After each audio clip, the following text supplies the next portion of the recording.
Dollars, right? We've already started constructing a duplex for us to share, and guess what? I've even thrown in the kitchen of my dreams, my mother-in-law says in a tone that's practically whimsical. I decided to leave my job. I'm actually planning to kick off a business with the inheritance that Ashley has received.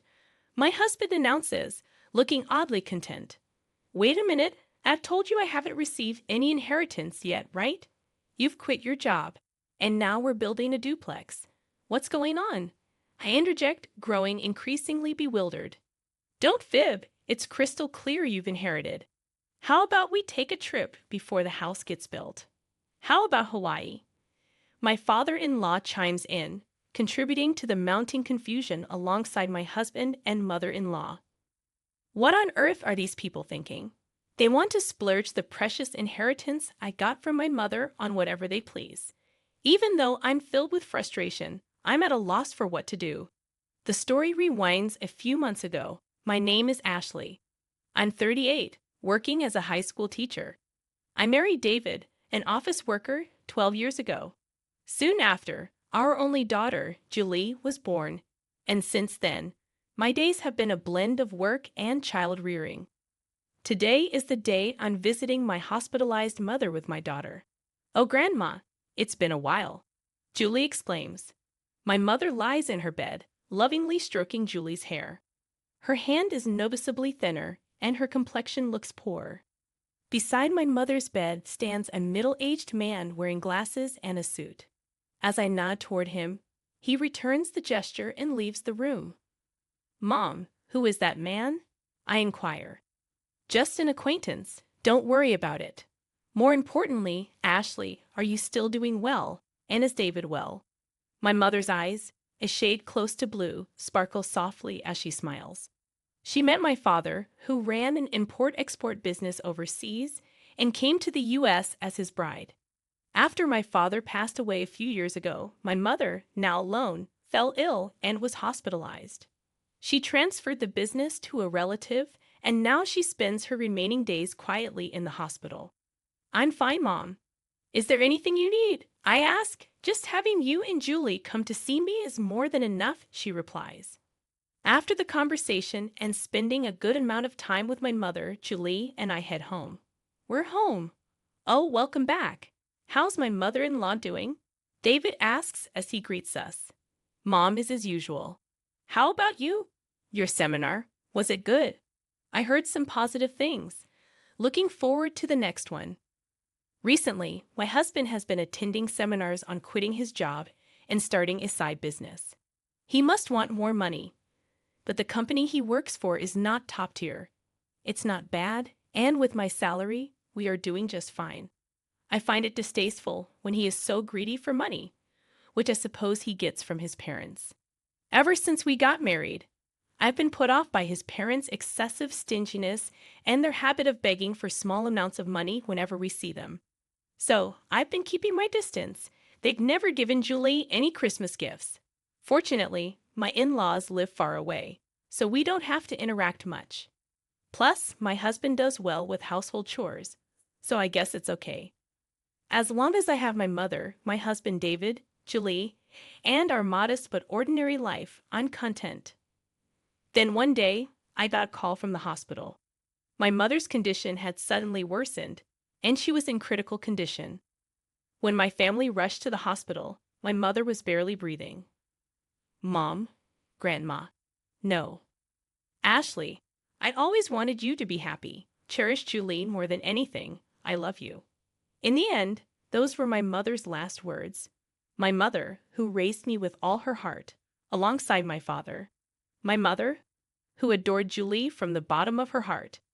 My mother's face in the coffin was peaceful, and all I could do was cry. Julie was by my side, crying with me.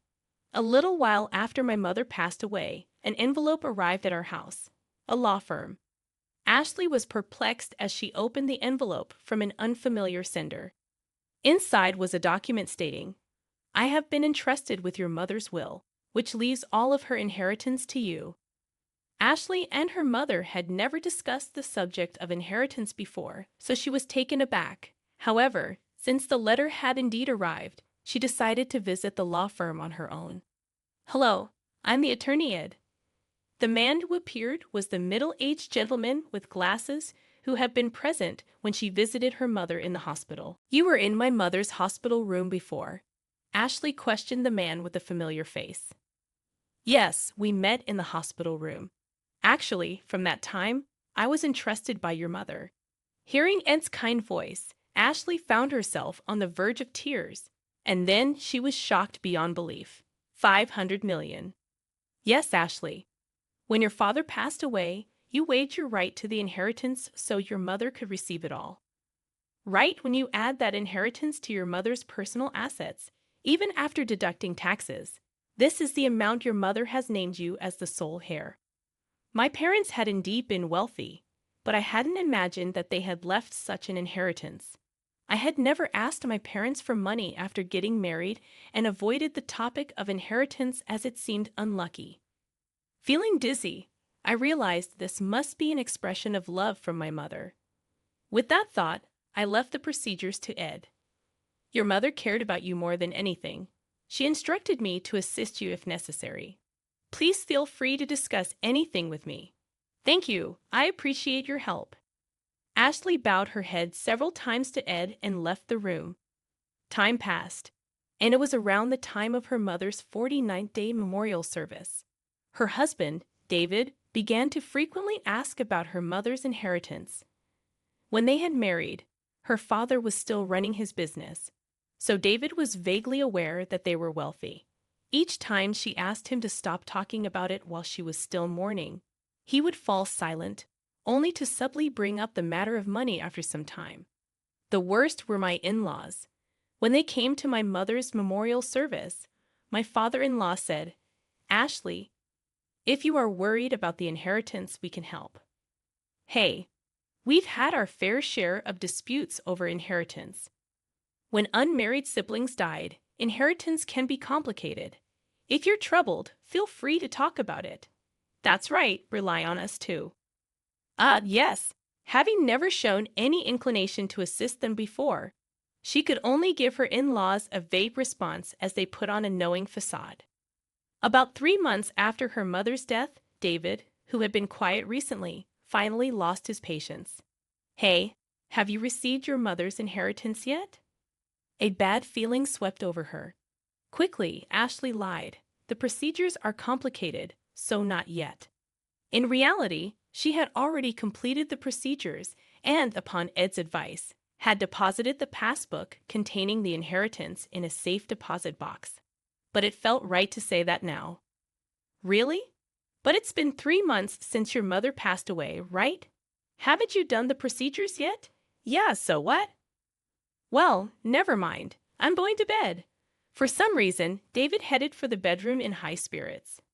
With the nagging unease in her chest, Ashley prepared for work the next day and then headed for bed. The next day, as Ashley and Julie were cleaning up after dinner, the doorbell rang. Julie hurried to the door, and when Ashley poked her head out from the kitchen, she saw her in-laws who had dropped by unexpectedly and David returning from work. "Why are my father-in-law and mother-in-law here?" "It's not a big deal, Julie. Go to your room." Julie glanced anxiously at them and headed to her room. "What's going on?" "Never mind that, Ashley. We have something to celebrate today." Ed, her father-in-law, was in high spirits as he opened their fridge and took out a beer. "Celebration? You inherited more than $300 million, didn't you? We've already started building a duplex house for us to live together. It even comes with a dreamlike modern kitchen." The one who spoke in the dreamy tone was her mother-in-law. "And what? What are you talking about, Ashley? Be happy. We've decided to build a duplex house. We used half of our savings and the money that Mom and Dad have put aside for the down payment. The loan is under my name, but you can pay it all at once with your inheritance, right? Give back to the two of them." "What?" "I quit my job. I decided to start a business using that inheritance you received." David, her husband, looked somehow satisfied as he said these words. "Wait a minute. What are you talking about? I told you I haven't received the inheritance yet, didn't I? And what does quitting your job and a duplex house mean? Don't lie, it's clear you've inherited. How about we go on a trip before the house is built? How about Hawaii? I missed the escalating chaos. David and her mother-in-law were getting excited, agreeing with what Ed said. Then David said, laughing scornfully, "You're stingy, Ashley. We've looked into it because you kept saying you hadn't received the inheritance. You can't renounce an inheritance if you don't process it within 3 months. Whether you lied or told the truth about not processing, you still have inherited, right? That is considering the scale of my father-in-law's company. There must be more than 300 million. We'll be able to live comfortably thanks to them. Thank you, mother-in-law. Be sure to prepare the money for the duplex house as soon as possible, and my capital too." Seeing David speak like that made her dizzy. But what on earth are these people who want to use my precious inheritance from my mother as they please and indulge in luxury? Although I was filled with intense anger and was about to yell, I couldn't say a word. I was worried about Julie, who was in the other room. "I'm going outside for a bit." I called out to the three of them, but they didn't hear me, happily discussing how they would use the inheritance. I went out without even taking my wallet. The night wind was cool, and it was then that the tears came. I went to the hilltop park, where I used to come with my mother, and I cried, holding back my voice.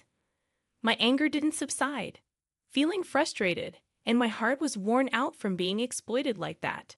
My emotions were a mess, but I couldn't just say I wanted a divorce. They still had their child, Julie. Her mother's words, "Take care of Julie above all else," came back to her, and tears spilled again. Suddenly, someone spoke to her. Surprised, she opened her eyes, and the person began to speak softly. 3 days later, she called her husband and in-laws to a restaurant with private rooms. "So, you finally came back home after that day. Did you withdraw the money, Ashley? You shouldn't leave home without telling your husband."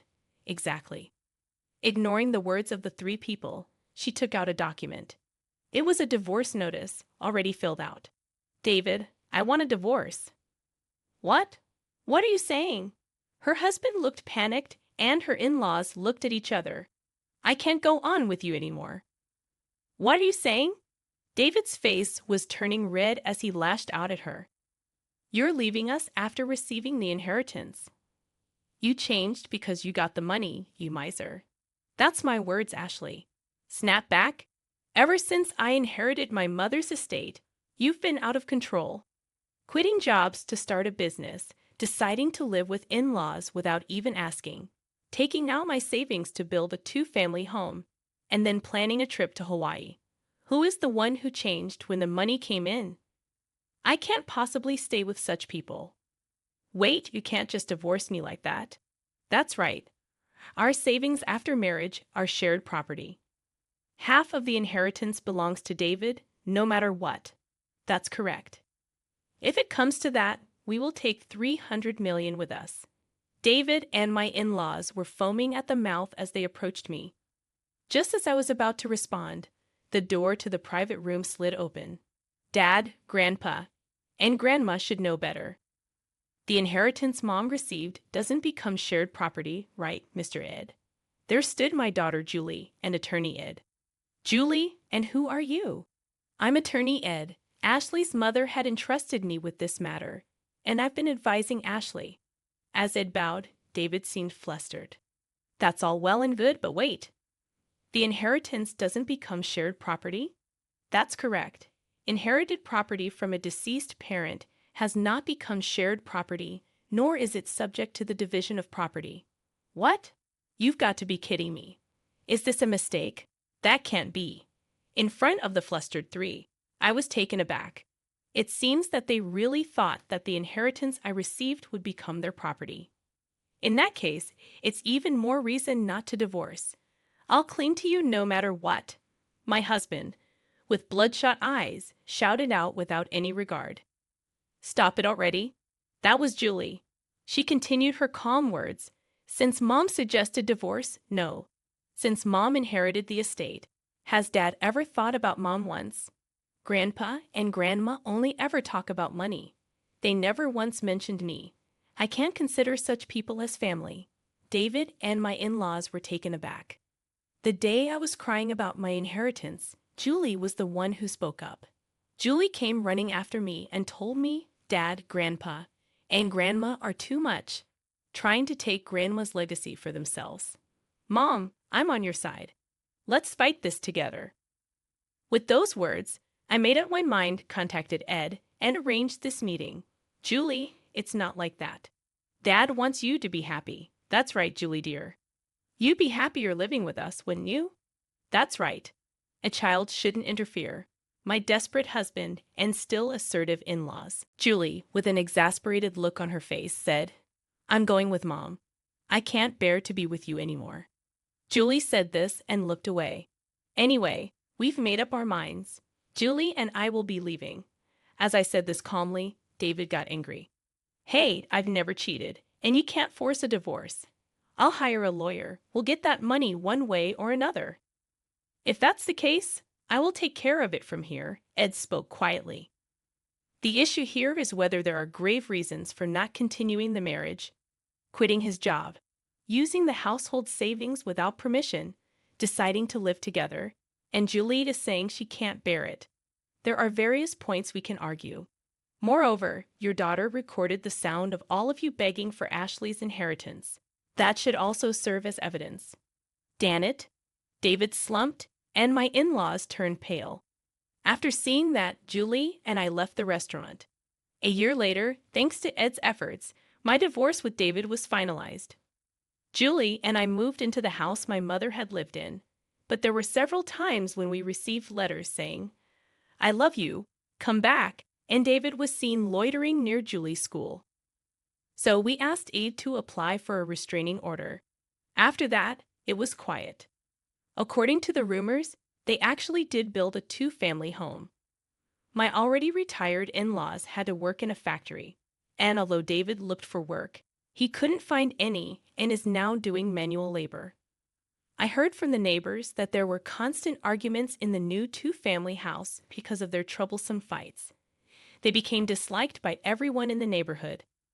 Julie and I are still living peacefully, helping each other. A while ago, Julie said, I want to study abroad in the country where Grandma grew up.